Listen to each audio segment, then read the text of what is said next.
Oke, kita lanjut di part 4 ya. Tadi di part 3 kita sudah bahas untuk teori domino dari Heinrich yang mengembangkan.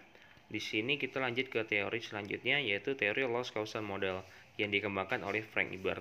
Teori ini salah satu teori favorit saya saat investigasi. Saya biasanya pakai teori ini sih untuk investigasi. Jadi ini teori pengembangan selanjutnya dari teori domino. Jadi intinya kalau dari domino tadi dia nggak bahas nih sampai ke manajemen, karena tadi fokusnya hanya sebatas di hereditas ya, atau dari latar belakang. Kalau di sini dari manajemen. Jadi manajemen, lemahnya kontrol di manajemen sehingga punya sumber bahaya, yaitu disebut dengan penyebab dasar. Kemudian dari ada gejalanya juga disebut dengan penyebab langsung. Ketika sudah ada kontak maka terjadi kecelakaan. Ketika sudah ada kontak menimbulkan kerugian, maka terjadi kerugian baik itu dari segi karyawan, properti ataupun dari pengusaha.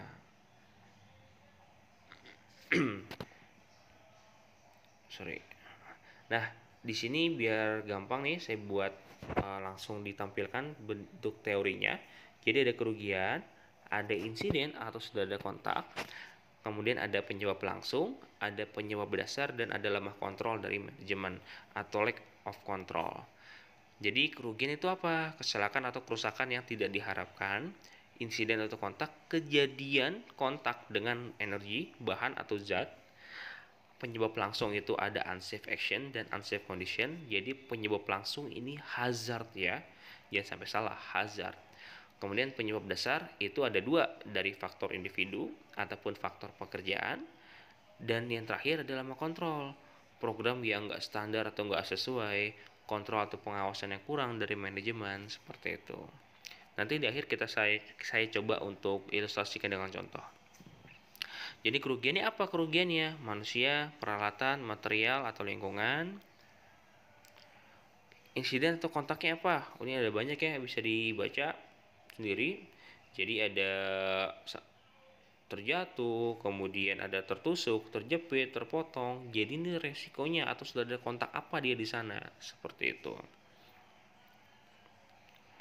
Kemudian ada penyebab langsung ya, tadi unsafe action atau unsafe condition. Penyebab dasar ada dua ya, faktor individu atau faktor pekerjaan. Faktor individu apa? Kemampuan fisiknya dia, fisiologi dia yang nggak layak untuk bekerja di tempat tertentu, kemampuan mentalnya yang belum mumpuni ataupun ada gangguan yang lain, adanya pelanggaran untuk tata tertib, kemudian kurangnya pengetahuan, kurangnya keahlian, motivasi yang rendah. Jadi ini hampir sama ya dengan teori dominonya. Kemudian ada faktor pekerjaan, ada pengawasan atau kepemimpinan yang lemah. Maksudnya lemah nih difokus di sektor yang lebih kecil ya, bukan di manajemen. Kemudian ada dari engineering control yang belum baik, kemudian pengadaan barangnya yang tidak tersedia ataupun nggak sesuai, kurangnya peralatan, maintenance yang nggak baik, yang kurang, standar kerja yang lemah, kemudian salah menggunakan fasilitas, seperti itu. Ini faktor dari pekerjaan. Dan yang terakhir itu dari peran manajemen yang kurang terkait program, standar, dan kepatuhan atau compliance. Jadi kalau di sini fokus terhadap kegagalan sistem. Karena apa? Karena endingnya semua oh ya, di sini masih ngeling sih sama yang di awal ya, yang di 3 tahap perkembangan K3 kan diterakhir kan ada safety management ya. Iya, di sini masih ada ngelingnya. Karena apa? Karena ya semua ujung-ujungnya ada di manajemen. Kalau manajemennya komit, kalau manajemennya fokus terhadap pengembangan ketiga, maka semua aspek-aspek yang masih berpotensi besar terjadi kecelakaan akan sangat difokuskan, seperti itu. Jadi di sini adalah fokus kecelakaan terhadap kegagalan sistem. Contohnya Pak, coba. Oke, coba contoh di sini ya. Contohnya misal tangan patah tulang lengan misalnya. Kenapa patah tulang? Kenapa bisa terjadi patah tulang? Oh, karena adanya tangan tergulung mesin liner misalnya. Kok bisa tergulung mesin liner? Oh, karena dia tidak mematuhi SOP untuk unsafe actionnya. Oh, karena ada faktor juga, engine ring control untuk safety device nggak berfungsi. Jadi ada dua faktor nih kita coba masukkan. Kok bisa orang itu nggak ngikutin SOP? Oh, ternyata si orang itu nggak tahu nih SOP terbaru cara mengoperasikan mesin tersebut. Kok bisa terjadi unsafe condition safety device nggak berfungsi? Oh, ternyata belum ada nih program untuk preventive maintenance di safety device di alat di mesin tersebut. Kok bisa ya ada orang yang nggak tahu SOP? Kok bisa ya nggak ada preventive management? Sorry.